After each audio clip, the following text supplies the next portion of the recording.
Same sound as a minor seventh, but because it's C to A and not C to B, we can't call it a seventh. We have to call it a sixth. This is Ashley from Ashbea Music. Today's stream is going to be all about intervals, the distances between the notes. Just like we have relationships, we have families, we have friends, different people who we interact with. Notes have relationships as well. Just like one person on their own can't do very much without the help of other people, one note on its own doesn't mean very much.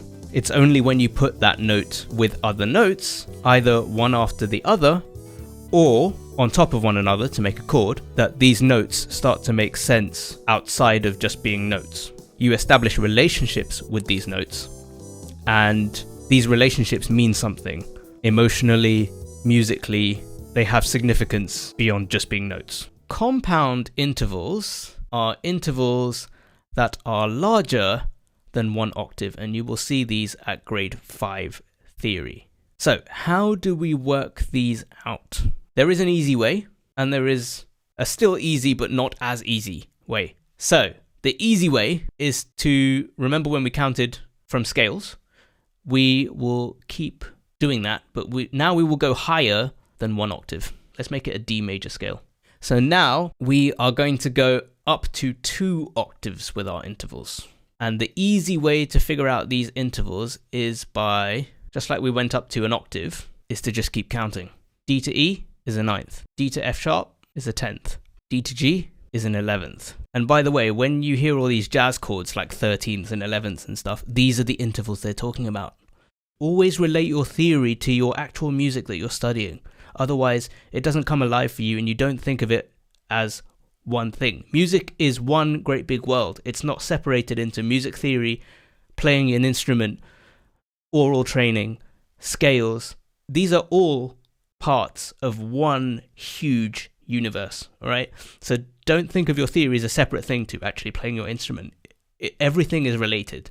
And if you learn to be able to apply your theory while playing your instruments, or while doing your oral training, or while doing your sight reading, the theory will become a lot easier to understand. So, where were we? D to A here is a 12th. D to B is a 13th. The D to the C sharp is a 14th. And the last interval, 2 octaves up, this is called a 15th. Notice how it's not called a 16th. You might think because there's 8 notes in an octave, then 2 octaves would be 16 notes. Wrong, it's 15. Because we don't count the first octave twice. We only count it once. So it's 16 minus 1. Right, now, here comes the not so easy but still easy way of dealing with these compound intervals.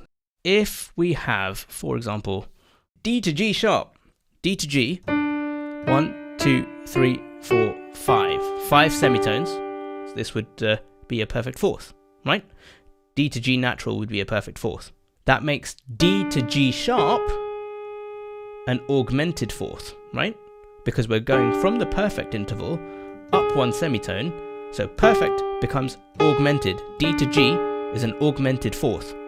So what happens when the D goes up to the next G sharp? What we have to do is we add 7 to the number.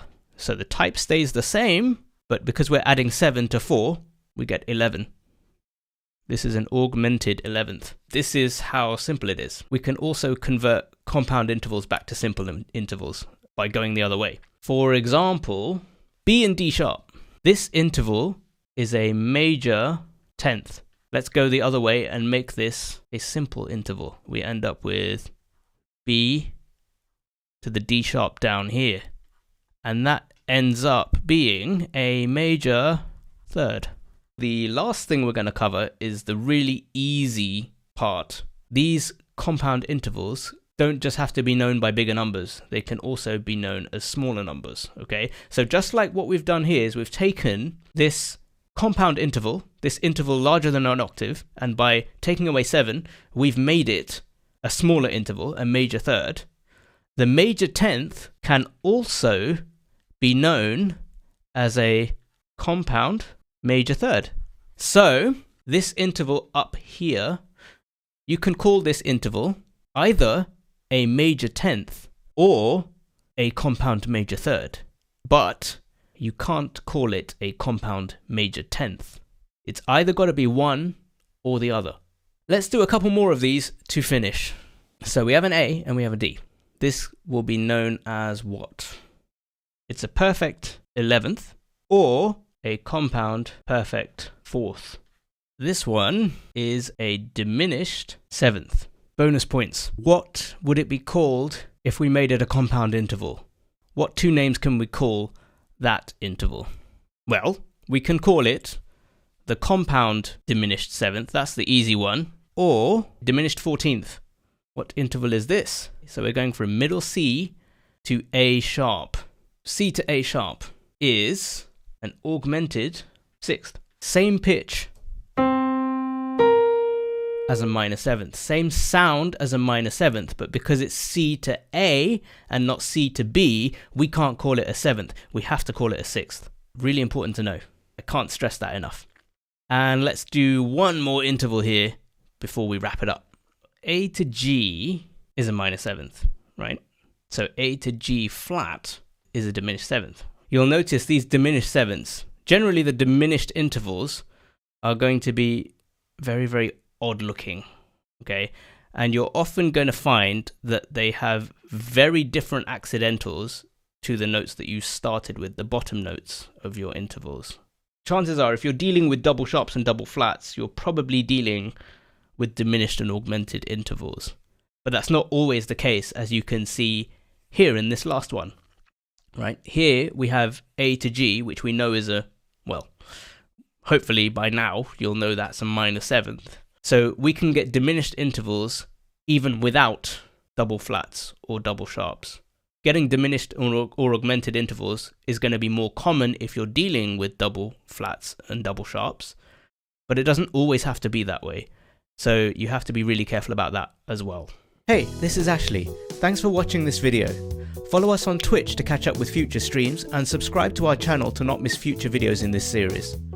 Here's a video YouTube thinks you'll like. We'll catch up with you again over there.